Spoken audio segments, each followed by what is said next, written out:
അടുത്ത വിളവെടുപ്പ് പടവലം. ഇന്നിത് മൊത്തം കൊണ്ടേ അവള് പോകത്തുള്ളെന്നാ പറഞ്ഞേക്കുന്നത്.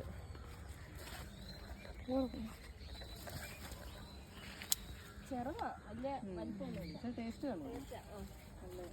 തോരൻ വെക്കാനും കൊഞ്ചിട്ട് തോരൻ വെക്കാനൊക്കെ നല്ലതാ. കൊഞ്ചിട്ട് വഴറ്റിയെടുക്കാനും കൊഞ്ച് തീയൽ വെക്കാനും നല്ലതാണ്. ഇതിന്റെ ഒരു മണം ഉണ്ടല്ലോ, ഇത് കട്ട് ചെയ്യുമ്പോ ആ മണം വീട്ടിൽ പണ്ട് അച്ഛന് വളർന്നില്ല. കൃഷി ചെയ്യുമായിരുന്നു. ഇവർക്ക് പണ്ട് വയലിനകത്ത് കൃഷി ഉണ്ടായിരുന്നു. അന്നേരം ഈ ഇത് വിളവെടുക്കുമ്പോൾ ആ മണം. ഞാൻ പണ്ട് പിന്നെ കോളേജിൽ പോകുമ്പം വീട്ടിൽ വരുമ്പോഴേ ചീരയും പടവലവും ഒക്കെ ഭയങ്കര കൃഷിയായിരുന്നു. അന്നൊക്കെ നിനക്ക് ഇത് വല്ലതും ഉണ്ടായിരുന്നു? എനിക്ക് പണ്ട് ഭയങ്കര ഇഷ്ടമായിരുന്നു പണ്ട് പോലെ. അമ്മ ഇങ്ങനെ